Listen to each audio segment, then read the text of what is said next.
우리의 인생을 기죽게 하고 두렵게 하는 것들을 대비해 보자면 가난이나 질병, 외로움, 또 죄책감 같은 것일 것입니다.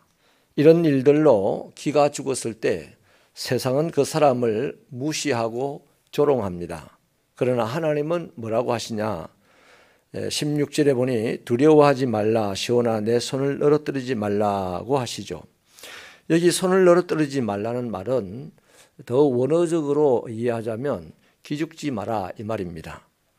이 말씀을 이해하기 위하여서는 스바냐 선지자가 활동할 당시에 예루살렘의 처지를 보면 잘 알 수가 있는데, 당시는 왕들이 폭정을 일삼았고 태양신을 성전에다가 모실 정도로 우상 숭배가 극심했고 또 매춘 행위가 성행했으며 바벨론이 침략을 해오는 그런 상황이었습니다. 그러니까 백성들의 삶이 극대로 어려웠습니다. 하나님을 나름 신실하게 믿는 사람들, 뜻이 있는 사람들은 이런 상황들을 보면서 회복할 수 없는 하나님의 심판이라고 생각이 되어졌습니다. 그러자 온 백성의 맥이 탁 풀린 것이죠. 이거는 뭐 딴짓만 일삼는 왕들이나 나쁜 사람들만들이 아니고요. 그 와중에도 신앙생활을 하려고 하는 사람들이 세상이 이렇게 난리가 나고 형편없는 모습을 보면서 하나님의 심판이라 생각하니까 맥이 풀렸다는 것입니다. 바로 이 상황에서 하나님은 두려워하지 마라, 시온에 따라 크게 기뻐해라 이렇게 말하고 내 손을 늘어뜨리지 말라고 하셨죠. 하나님은 무슨 근거로 이렇게 약하여진 사람들, 또 오늘 우리로 치면 가난하고 병들고 약한 또 죄 많은 우리로 하여금 기죽지 말고 살아라고 하실까요? 세 가지 이유가 있습니다. 첫째는 하나님이 용서하셨기 때문입니다. 15절에 보니 여호와가 너의 형벌을 제하였다라고 하죠. 사실 온 이스라엘 백성들은 하나님께 범죄한 일로 말미암아서 지금 하나님의 형벌을 받고 있다고 생각을 합니다. 그 형벌이 자기들로서는 감당할 수 없는 재앙이라고 생각을 하죠. 그런데 하나님은 그렇게 해서 맥이 풀린 사람들을 보고 내가 형벌을 다 제하였다 이렇게 말씀을 합니다. 여러분 마찬가지입니다. 오늘도 이 땅에 의인은 없습니다. 모든 사람이 죄인입니다. 죄인은 죄값이 있어서 형벌을 당하고 죽음을 당하는 것이 마땅하죠. 지금 우리가 이 땅에 살아가면서 이런 모양 저런 모양의 형벌을 당한다든지 고통을 당하고 괴로움을 당하는 것은 대체로 다 죄와 연결된 것입니다. 꼭 내 죄와 연결되지 않았다 해도 이 세상의 죄와 다 연결이 되어서 이런저런 어려움을 당하고 있는 거거든요. 그런데 이런 우리를 위해서 하나님은 죄 없으신 독생자 예수님을 우리에게 보내시고 우리의 허물과 죄를 다 담당시키셨습니다. 그 예수님은 십자가에서 못 박혀 피를 흘려 죽으셨죠. 이것으로 온 세상 사람들이 자신의 죄로 말미암아 받아야 할 형벌은 다 면제받을 수 있게 되었습니다. 예수를 믿는 사람은 면제를 받은 것이죠. 그래서 다윗은 시편에서 이렇게 고백을 하죠. 허물의 사함을 받고 그 죄의 가리움을 받은 자는 복이 있다. 그렇게 말합니다. 내가 죄가 없어서 복이 있는 게 아니고 사함받고 가리움 받아서 나는 복이 있다라고 한 겁니다. 여러분, 마귀는 우리가 넘어질 때마다 항상 우리를 고소하고 정죄합니다. 그런데 우리는 그 마귀의 고소나 정죄 이것들에게 기가 밝아져 가지고 기가 죽는 거죠. 하나님이 주신 축복을 또한 누리지 못합니다. 그러나 하나님은 이미 우리의 형벌을 제하셨습니다. 예수님이 대신 치러주셨잖아요. 이제 더 이상 어떤 누구도 우리를 정죄할 수 없습니다. 우리를 하나님의 사랑에서 끊어낼 수 없습니다. 분명한 것은 내가 지금 지은 죄보다 하나님의 용서가 훨씬 큽니다. 내가 앞으로 지을 죄보다도 예수님이 십자가에서 피 흘려 죽으신 그 사랑이 훨씬 크다는 것입니다. 그렇다고 뭐 죄를 공공연하게 지으라가 아니라 그 사랑에 감격하고 살아야 되겠죠.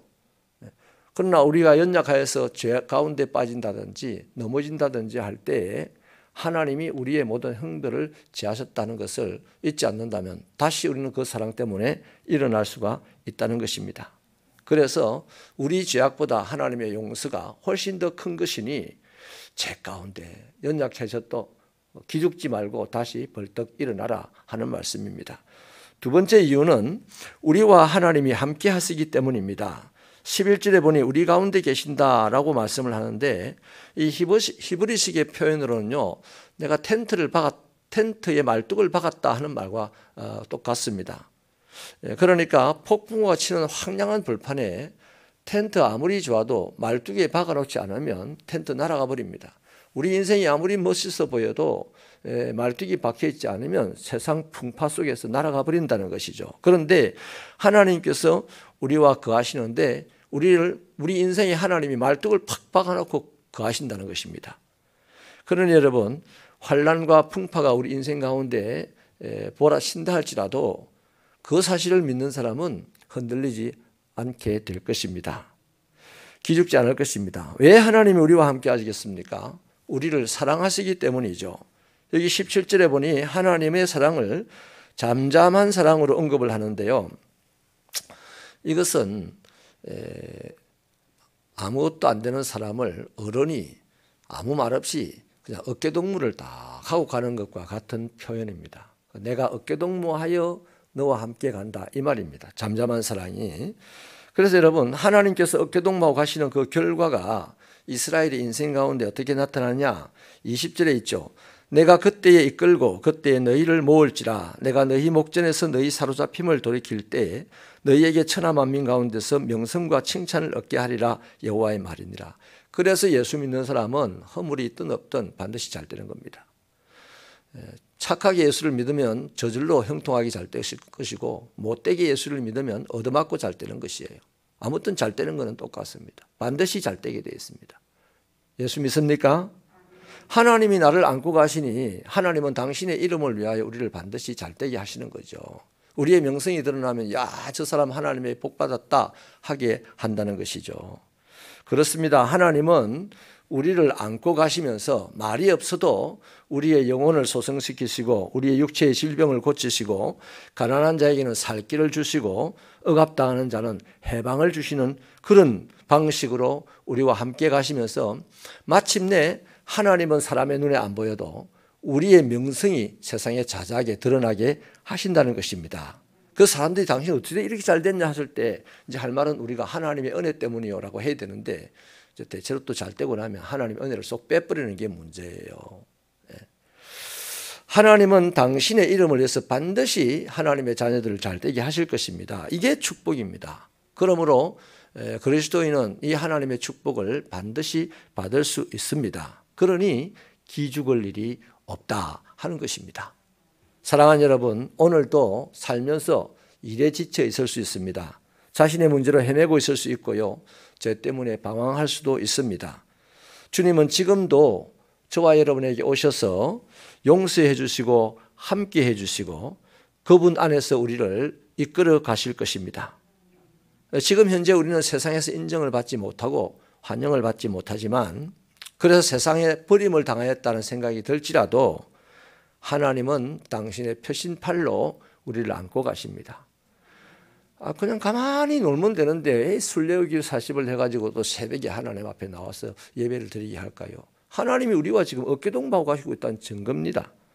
머지않아서 하나님의 그 놀라운 축복을 우리들의 눈으로 보시고 그것으로 하나님께 영광을 돌릴 수 있는 저와 여러분 되시기를 축원합니다. 주님의 사랑으로 회복되십시오. 기죽지 마십시오. 용기를 내고 오늘 하루도 살아가십시다.